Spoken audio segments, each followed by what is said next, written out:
वहां पर internet connection काट दिया गया है, फोन नेटवर्क खत्म कर दिया गया है, ताकि जो कर्मचारी वहां पर है उनका बाहरी दुनिया से संपर्क टूट जाए। और ज़पोरिज़िया प्लांट से जुड़ी बड़ी खबर यह है कि फिलहाल एक तरफ दावा किया जा रहा है रूस की तरफ से कि वहां कोई गड़बड़ नहीं है, खबर यह भी है कि इस बीच यहां पर हथियारों का जखीरा मिला है जो कि रूस के सैनिकों ने अपने कब्जे में ले लिया है। यूक्रेन ने आरोप लगाया है कि जो हमारे कर्मचारी वहां पर तैनात थे उन सबको बंधक बनाकर रखा गया है, उन्हें बंधक बनाकर रखा गया है। और ये हम आपको इस वक्त वो हथियार दिखा रहे हैं जो दावा किया गया है कि रूस ने कब्जा कर लिया है उन हथियारों पर जो कि यहाँ पर यूक्रेन ने रखे हुए थे इस परमाणु संयंत्र में। बिल्कुल। और इसी बीच देखिए मृदुल हमारे साथ ग्राउंड जीरो से जुड़ चुके हैं, सीधा उन्हीं का रुख करेंगे। मृदुल, कहां पर आप मौजूद हैं, क्या तस्वीरें इस वक्त की है? लगातार बमबारी रूस की ओर से की जा रही है।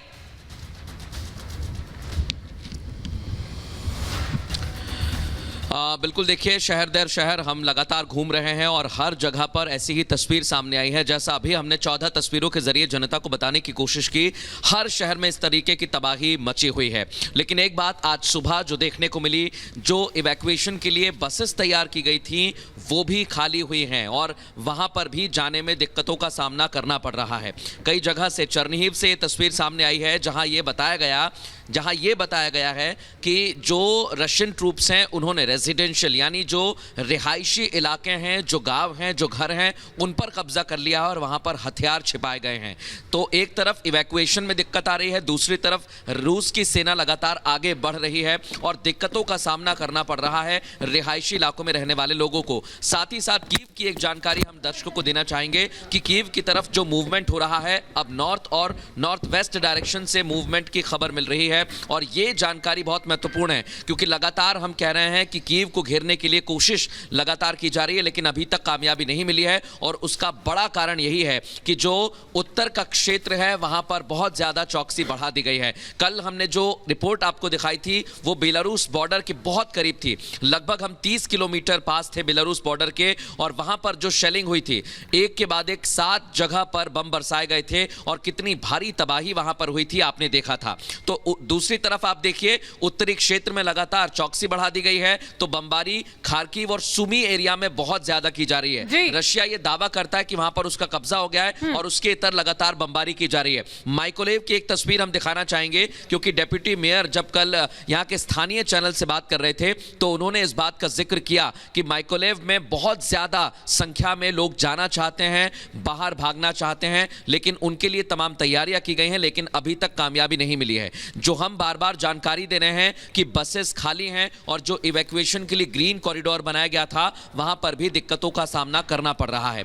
तो आप उत्तर की बात कर लीजिए या दक्षिण की बात कर लीजिए, हर जगह पर ऐसी ही दिक्कतों का सामना यूक्रेन को करना पड़ रहा है। जिस तरीके से रशिया लगातार बम्बार्डिंग कर रहा है उसका खामियाजा यूक्रेन के लोगों को भुगतना पड़ रहा है और खासकर हम महज कुछ क्षेत्र की बात करें, कुछ चाहे हम चरनीहिव की बात कर लें, ओडेशा की बात करें, मैं शवन को भी इस चर्चा में लेकर आना चाहूंगा। साउथ वेस्ट की बात करें, यहां पर बहुत ज्यादा दिक्कतों का सामना करना पड़ रहा है। शेलिंग लगातार जारी है और दूसरी तरफ इवैक्यूएशन में भी दिक्कत। देखिए इस वक्त क्या हो रहा है कि जिन लोगों को लग रहा है कि रूस की सेना पूरी तरह से कीव को कब्जा कर सकते, पूरी तरह से घेर चुके, वो नहीं है। क्योंकि आप देखिए जिस तरह से बमबारी अगर नॉर्दर्न इलाकों में हो रहा है उसका कारण एक ही है, क्योंकि वो चाहते कि एक सेफ कॉरिडोर बन जाए उनके लिए, एक नंबर वो। दूसरी बात यह है कि किस तरह से बेलारूस का इस समय अहम एक रोल बन जाता है, क्योंकि कहीं ना कहीं हमने देखा है कि पिछले कई दिनों से 3 ऐसे एयरफील्ड्स है बेलारूस में जिसे एक्टिवेट किया गया है और लगातार वहाँ से रूस के जो फाइटर जेट्स है वो इस्तेमाल किए जा रहे हैं और एयर बॉम्बिंग हो रही है, जिसके कारण आप देखिए 500 किलोग्राम के बॉम्ब ड्रॉप किया गया ओवरूच में जहां पे हम लोग पहुंचे थे। और ये कहीं ना कहीं कोई भी नेटवर्क, कोई भी ग्लोबल चैनल ये दिखाने की कोशिश नहीं करे, क्योंकि सबको लग रहा है सिर्फ कीव में ध्यान होना चाहिए। बट कीव तक पहुंचने के लिए जो सफर उनको तय करना पड़ा है उसके लिए वो आखिर कर कैसे रहे, जिसके कारण बिल्कुल। देखिए श्रवण, मृदुल, आप एक एक तस्वीर यहाँ पर हम तक पहुंचा रहे हैं और इसी बीच देखिए यूक्रेन के पूर्व राष्ट्रपति ने ही यह इल्जाम लगा दिए थे कि तीसरे विश्व युद्ध के लिए यूक्रेन जिम्मेदार होगा और युद्ध कैसे रुकेगा। पुतिन की कुछ शर्तें हैं, वो अपने दर्शकों को हम ग्राफिक्स के जरिए जरा समझा देते हैं। व्लादिमीर पुतिन ने अपनी ओर से कुछ बातें यहां पर रख दी हैं, वो मानी जाएंगी तभी युद्ध खत्म होगा। पुतिन ने बताई है जंग रोकने की अपनी शर्त, ये पहले ही उनकी ओर से बातें कही गई थी। ज़ेलेंस्की के सामने पुतिन की जो पहली शर्त है वो क्या है हम आपको बताते हैं जरा, क्योंकि पुतिन जो है वो जंग कब रोकेंगे इस बातों को लेकर चर्चा जरूर जारी है। यूक्रेन अपनी सैन्य गतिविधियां जो है वो पूरी तरह से बंद कर दे, पूरी सैन्य गतिविधियों को यूक्रेन को यहां पर रोकना होगा। जेलेंस्की के सामने पुतिन की जो दूसरी शर्त है वो क्या है वो आपको बता देते हैं, क्योंकि जेलेंस्की जो है वो बार बार सामने आ रहे हैं, वो ये कह रहे हैं कि युद्ध वो रोकना चाहते हैं लेकिन यूक्रेन झुकेगा नहीं। लेकिन पुतिन का ये कहना है कि यूक्रेन को सारी बातें माननी होंगी और उसी के बाद रूस की ओर से ये सारा जो विध्वंस है वो एक तरह से रोका जाएगा, क्योंकि पुतिन का ये कहना है कि वो सब कुछ ठीक किया जा रहा है। जेलेंस्की के सामने देखिए अलग अलग शर्तें जो हैं वो यहां पर रखी जा रही है पुतिन की ओर से। अब ये दूसरी शर्त कौन सी है वो भी हम आपको यहां पर बताएंगे। यूक्रेन तत्काल अपने संविधान में संशोधन करे, खुद को गुट निरपेक्ष घोषित करे। यूक्रेन किसी भी सैन्य ब्लॉक का हिस्सा जो है वो यूक्रेन नहीं बनेगा। ये वो सारी शर्तें हैं देखिए जो जेलेंस्की के सामने रखी गई। और जो तीसरी शर्त है उसके बाद जो व्लादिमीर पुतिन ने, रूस के राष्ट्रपति ने रखी है वो क्या है वो भी हम आपको बताएंगे। लेकिन इसी बीच एक बड़ी खबर आ रही है, उसके लिए हम वैभव का रुख करेंगे। वैभव, तो चलिए उस बीच एक बड़ी खबर अपने दर्शकों को बता दे। एनआर होदर में ग्रीन कॉरिडोर बनाया जाएगा, तो ये बड़ी खबर अपने दर्शकों को बता दे। एनआर होदर में ग्रीन कॉरिडोर बनेगा, स्थानीय मेयर ने इस बात की जानकारी दी है। दरअसल फंसे लोगों को इस कॉरिडोर के जरिए निकाला जाएगा। तो अगला जो कॉरिडोर है वो एनआर होदर में बनाया जाएगा। कोशिश यही रहेगी कि जल्दी से जल्दी जितने लोग भी यहां पर फंसे हैं उनको सुरक्षित बाहर निकाला जा सके। तो एनआर होदर में ग्रीन कॉरिडोर बनाया जाएगा।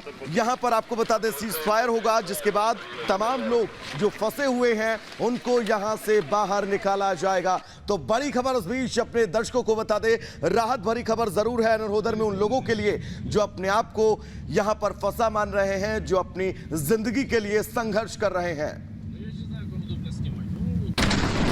हथियार, बम, बारूद और ये गोले, ये तस्वीर रूस और यूक्रेन के बीच चल रही भीषण युद्ध की कहानी बयां कर रही है। पिछले 14 दिनों से यूक्रेन के ज्यादातर शहर रूस के हमले के चलते तबाह हो चुके हैं।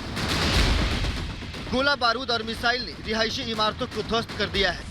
इस बीच जपोरेजिया के परमाणु प्लांट में रूसी सेना को भारी मात्रा में हथियारों का जखीरा मिला है, जिसमें बम, बारूद और हथियार शामिल हैं। फिलहाल हथियारों के इस जखीरे को रूसी सेना ने अपने कब्जे में ले लिया है। यूक्रेन के पास एक नहीं ऐसे 4 परमाणु प्लांट हैं, जिसमें से यूजनोक्रैंक्स के बाद रूस की बमबारी और मिसाइल अटैक में यूक्रेन का दूसरा परमाणु प्लांट भी तबाह हो चुका है। पूर्वी यूक्रेन में मौजूद जपोरेजिया के परमाणु प्लांट में भी रूसी सेना ने कब्जा कर लिया है। वहीं न्यूक्लियर प्लांट से हथियार और विस्फोटक मिलने से दुनिया के सामने कई सवाल खड़े हो रहे हैं कि क्या यूक्रेन में न्यूक्लियर प्लांट की आड़ में गोला बारूद और हथियारों का भंडार इकट्ठा है। Bureau report, Republic Bharat.